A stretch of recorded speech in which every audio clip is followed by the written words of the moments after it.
এই সেশনে বিল আসছে আমার দপ্তর, স্বরাষ্ট্র দপ্তর। অনেকেই ভাবছেন 2 মাস থাকলাম তারপরে আইনি লড়াই করে জামিনে বেরিয়ে এলাম। এই সেশনে বিএ কমিটি অনুমোদন দিলে শেষ দিনে বিল আসছে, সম্পত্তিও বাজেয়াপ্ত করব। সম্পত্তি বাজেয়াপ্ত করব,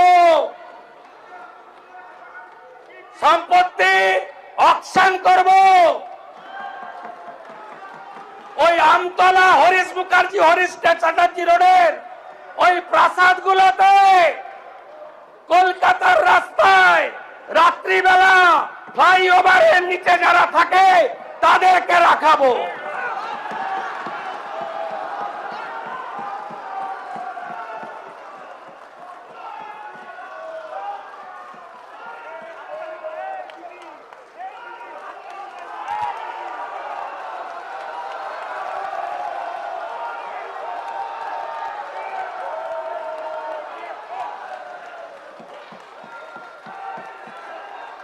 আপনার সরকার, আমাদের সরকার আরো দুটো কাজ করেছে। দুটো কমিশন তৈরি হয়েছে, ক্যাবিনেট অনুমোদন দিয়েছে। একটা হলো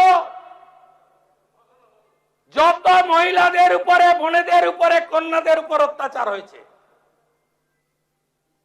justice, retired justice Samapti Chatterjee আর member secretary IPS Damayanti Sen,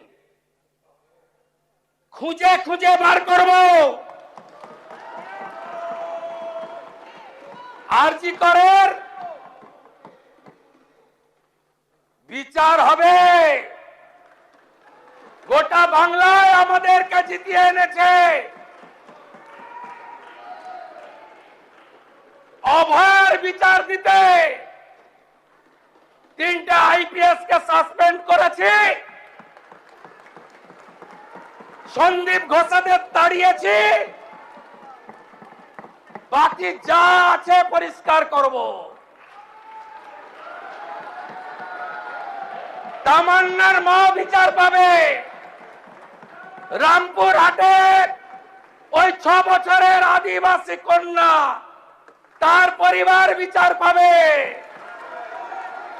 ময়নাগুড়ির ওই রাজবংশী ফ্যামিলি, রাজগঞ্জের ওই রাজবংশী ফ্যামিলি, কালিয়াগঞ্জের মৃত্যুঞ্জয় বর্মন সহ আমাদের যে ছাত্রীকে ধর্ষণ খুন হয়েছে, বিচার আমরা দেব।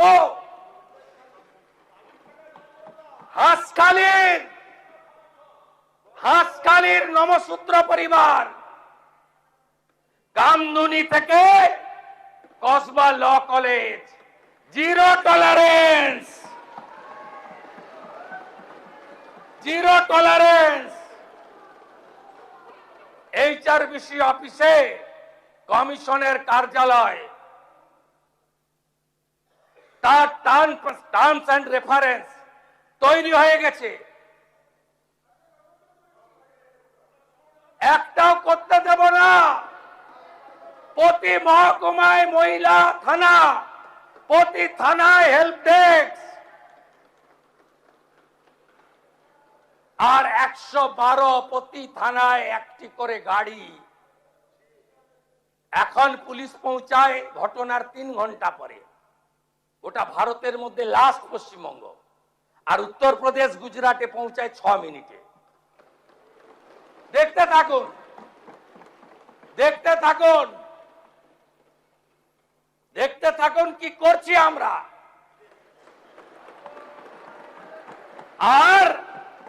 আর একটা কমিশন হয়েছে, রিটায়ার্ড জাস্টিস বিশ্বজিৎ বাসু আর মেম্বার সেক্রেটারি, যার নাম শুনলে অনেকেই আপনারা ভয় পান, এডিজি র্যাঙ্কের আইপিএস কে জয়রামান। যত চুরি করেছেন, মনরেগার চুরি, আবাসের চুরি, জল জীবন মিশনের চুরি, লক্ষ্মীর ভান্ডারে চুরি, যত চুরি করেছেন এই কমিশনে অভিযোগ পড়বে এবং তাদেরকে শ্রীঘরে যেতে হবে। আর আগামী এই সেশনের শেষ দিনে যে আইন আসছে সেই আইনে সম্পত্তি বাজেয়াপ্ত করে অকশন করার কাজ এই সরকার করবে।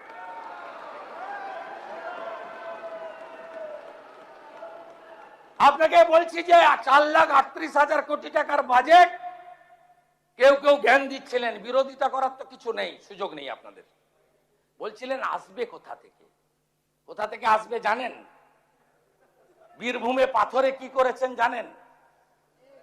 আপনাদের হাতে ছিল পার্টি, সব ল্যাম্পোস্ট ছিলেন, আসল তো যুবরাজ,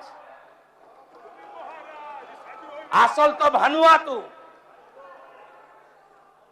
প্রতিবাদ করেননি, আমার বুকের পাটা ছিল, আমি প্রতিবাদ করেছি।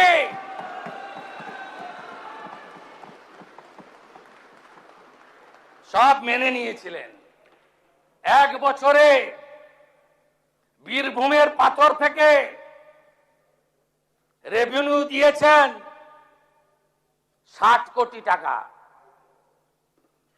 আর আমরা 9 মে শপথ নেওয়ার পরে 1 মাসে রেভিনিউ দিয়েছি 83 কোটি টাকা। করুন 83 গুণিতক, এটা 100 কোটি হবে। 83 গুণিতক 1200 কোটি। পশ্চিমবঙ্গ সরকারের অ্যাকাউন্টে 100 কোটি, বাকি 1100 কোটি ক্যামাক স্ট্রিট হয়ে দুবাই।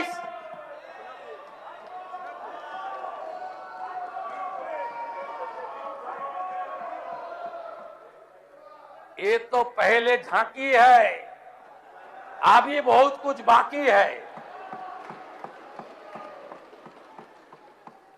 অন রেকর্ড যা যা ভুল করে গেছেন, প্রাক্তন পিএইচই মন্ত্রী আছেন, পিএইচই ঠিকাদার কাকদ্বীপের স্টেট ব্যাংকের ব্রাঞ্চ থেকে আইপ্যাকের অ্যাকাউন্টে 10 কোটি টাকা ট্রান্সফার করেছে। ছেড়ে দেব? আপনি ভেবেছেন ছেড়ে দেব? ছেড়ে আমি দেব না।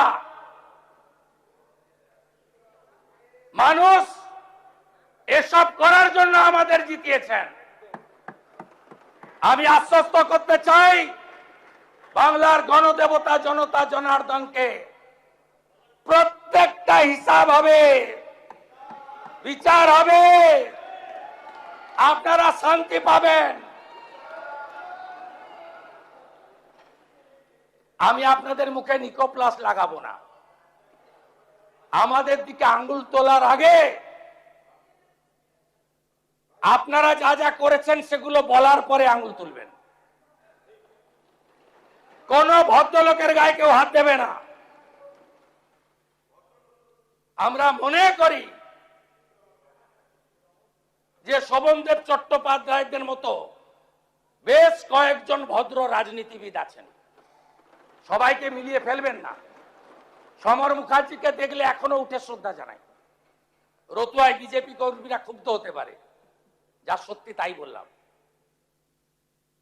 আপনারা সবাইকে এক জায়গায় ফেলবেন না। জাহাঙ্গীরদের কেউ বাঁচাতে পারবে না, শওকত মোল্লাকে কেউ বাঁচাতে পারবে না, শাহজাহানকে কেউ বাঁচাতে পারবে না, দিলীপ মন্ডলদের কেউ বাঁচাতে পারবে না। রাজু নস্কর থেকে বাপু সোনার মতো গুন্ডাদের কেউ বাঁচাতে পারবে না, নিশ্চিন্ত থাকুন। এবিপি আনন্দ, এগিয়ে থাকে, এগিয়ে রাখে।